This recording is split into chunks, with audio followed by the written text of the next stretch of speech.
Kehidupan dalam kuburan jauh lebih panjang dibandingkan kehidupan di dunia.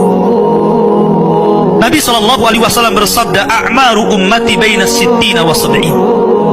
Bahwa usia umatku itu hanya berkisar 60 sampai 70 tahun saja. Sedikit yang lewat 70 tahun. Kalaupun ada usia yang sampai 100 tahun, itu sedikit sekali. Tapi kebanyakan di bawah 70 tahun, umumnya umat Rasul itu sudah meninggal dunia.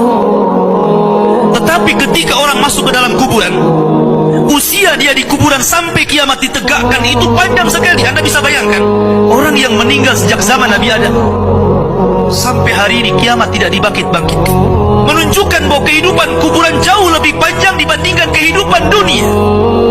Dari sinilah maka wajar seorang mukmin harus takut dengan kehidupan kuburan. Ma'asyiral muslimin yang dimuliakan Allah Azza wa Jalla. Tetapi para ulama mengatakan, apakah orang yang mendapatkan adab kubur itu munqati atau mustamir, terus menerus ataukah terputus? Kata para ulama, adab kubur itu hanya terputus dengan tiupan sangkakala Israfil. Ketika itulah Nabi SAW menceritakan bahwa Allah Subhanahu wa Ta'ala memerintahkan kepada Israfil untuk meniup sangkakala yang pertama. Disinilah adab kubur terputus.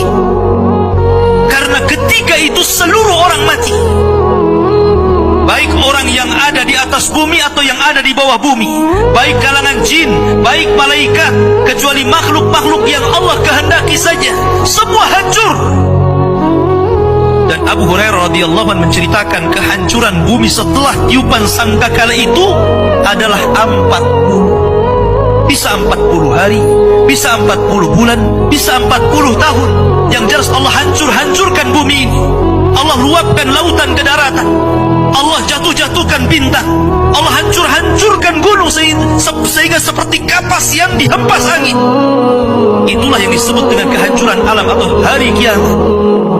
Baru setelah kemudian bumi tidak bulat lagi, tapi bumi terhampar. Allah ganti bumi yang kita pijak dengan bumi yang baru.